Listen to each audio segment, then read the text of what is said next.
ਯਾਰ ਤੁਹਾਨੂੰ bad news ਦਈਏ ਅੱਜ। ਦਿਓ ਜੀ। ਮਿੱਠਾ ਲੰਘਿਆ ਉਸੇ ਅੰਡਰਪਾਸ ਤੋਂ ਲਿਫਟ ਵਾਲੇ ਤੋਂ। ਓਏ ਇੱਕ ਅੱਲਾ ਲੋਕ ਬਿਠਾਇਆ, ਅੱਛਾ ਜੇਬ ਕੱਟ ਕੇ ਲੈ ਗਿਆ ਅੱਜ ਮੇਰੀ। ਓਏ ਅੱਜ ਜੇਬ ਕੱਟੀ ਜੀ ਮਿੱਠੇ ਦੀ। ਸੀਰੀਅਸਲੀ ਮੈਂ ਉਹਦਾ ਪਿੱਟਣੇ ਆ। ਨਾ ਕਰ। ਕਰਨਾ ਮੈਂ। ਓਏ ਚੱਲ ਕਰ। ਓਏ ਪੈਸੇ ਪੁੱਛ ਲਓ ਕਿੰਨੇ ਸੀ ਵਿੱਚ। ਕਿੰਨੇ ਸੀ? 900 ਰੁਪਇਆ ਸੀ। ਓਏ ਮਰ ਗਿਆ। ਓਏ ਝੂਠ ਨਾ ਬੋਲ ਮਿੱਠੇ, ਸਹੀ ਓ ਦੱਸ। ਭਾਈ ਉਹਦਾ 900 ਜਿਵੇਂ ਕਹਿੰਦੇ ਨਹੀਂ ਕਿ ਭਾਜੀ 900 ਰੁਪਇਆ ਸੀ, ਬੰਦਾ ਕਹਿੰਦਾ ਬਸ ਉਹ ਭਾਈ ਅਮਰੀਕਾ ਦਾ 900, ਅੱਛਾ ਉਹਦਾ 900। ਯੂਕੇ ਦਾ 900 ਗਵਾਚਾ ਵਾ।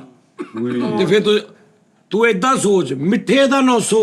ਮੈਂ ਨਹੀਂ ਸੋਚਾ ਜੋ। ਹਾਂ ਓਕੇ ਡਾਲਰ ਗਵਾਚੇ ਪਤਾ ਜਾਂਦੇ ਕੀ ਗੱਲ ਆ? ਡਾਲਰ ਤੂੰ ਮਿੱਠੇ ਦਾ 900 ਗਵਾਚਣ ਦਾ ਮਤਲਬ ਇਹ ਕਿ ਜਿਸ ਬੰਦੇ ਨੇ ਕੱਢੇ ਆ ਉਸ ਮੇਰੇ ਉਹਦਾ ਮੈਂ ਕੀ ਕਵਾਂ ਬਦਕਿਸਮਤ ਨੂੰ ਕਿ ਕੀ ਸਾਰੀ ਰਾਤ ਉਹਦੇ ਮਤਲਬ ਬਦਦੁਆਵਾਂ ਔਰ ਕੀ ਉਹਦੇ ਮਗਰ ਨਹੀਂ ਕਿਆਮਤ ਤੱਕ ਜਿੰਨੀ ਦੇਰ ਤੇਰੀ ਜ਼ਿੰਦਗੀ ਤੇਰੇ ਮਗਰ ਇਹ 900 ਦੀਆਂ ਹਾਵਾਂ ਜਾਣੀਆਂ, ਤੈਨੂੰ ਇਹਦਾ ਪਤਾ ਹੀ ਨਹੀਂ ਬੇਟੇ ਜਿੰਨੇ 900 ਕੱਢ ਲਿਆ ਦਾ। ਉਹ ਨਹੀਂ, ਕੰਮ ਉਸਤਾਦ ਤੇ ਜੀ। ਆਇਆ ਵਾ ਉਸਤਾਦ ਜੀ, ਭਰਾਵਾਂ ਨੂੰ ਕਹਿ ਕੇ ਆਇਆ ਕਿ ਤੁਹਾਡੀ ਬਦਦੁਆ ਨਾ ਰੁਕੇ ਉਸ ਬੰਦੇ ਲਈ। ਹਾਂ ਕਹਿਤਾ ਇਹਨੇ। ਉਹ ਕਹਿ ਕੇ ਆਇਆ ਕਿ ਮੈਂ 1 ਘੰਟਾ ਟੀ ਟਾਈਮ 'ਚ ਬਹਿਣਾ, 1 ਘੰਟਾ ਉਹਦੇ ਹਿੱਸੇ ਦੀ ਤੁਸੀਂ ਬਦਦੁਆ ਦੇਣੀ। ਉਸਤਾਦ ਜੀ ਕੱਲ ਹੀ ਕਰੀ ਜਾਂਦੇ ਆ, ਜਦੋਂ ਦਾ ਉਹ ਕੱਟ ਹੋਏ ਨਾ, ਕਦੀ ਉਹਨੂੰ ਕਾਲ ਕਰਤੀ ਕਦੀ ਉਹਨੂੰ ਕਾਲ ਉਹ ਭਲਾ ਕਰਤੀ। ਕੀ ਰੌਲਾ ਵਾ? ਉਹ ਬਾਬੇ ਕੋ ਹਿਸਾਬ ਵੀ ਲਵਾਉਣ ਲੱਗੇ ਆ। ਸਿਰਫ 900 ਵਾਲਾ ਉਸਤਾਦ ਜੀ ਬਟੂਆ ਨੌ ਵਾਲੇ ਕੋ। ਉਹਨੇ ਕੱਢਿਆ ਵਾ। ਸੀਸੀਡੀ ਨੂੰ ਫੋਨ ਕਰਨ ਦੇ ਆ, ਵੱਡੇ ਅਦਾਰਿਆਂ ਨੂੰ ਵਿੱਚ ਇਨਵਾਲਵ ਕਰ ਰਹੇ ਆ ਵਾ। ਦਾਨਾ ਜੀ ਪੈਸੇ ਤਾਂ ਰੌਲਾ ਹੀ ਕੋਈ, ਪੈਸੇ 5 ਲੱਖ ਰੁਪਏ ਵੀ ਲੈ ਜਾਂਦਾ ਵਿੱਚ। ਅਗਲੇ ਮਾਮਲਾਤ ਕਿਹੜੇ ਆ?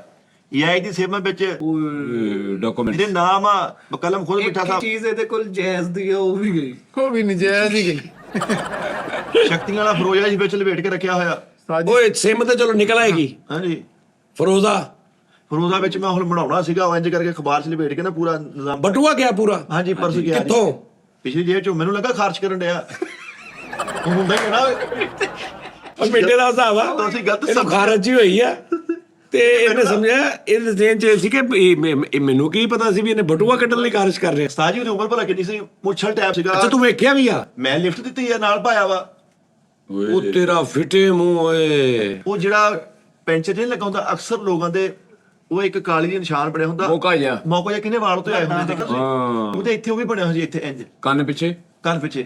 ਹਾਂ ਕਹਿੰਦਾ ਮੈਂ ਕਿਹਾ ਤੁਹਾਡੇ ਕੰਨ ਪਿੱਛੇ ਬਣਿਆ। ਕਹਿੰਦਾ ਭਾਜੀ ਪਹਿਲੇ ਇੱਥੇ ਸੀ, ਤਾਂ ਪੈਸੇ ਦੇ ਕੇ ਸਾਈਡ ਤੇ ਕਰਾਇਆ।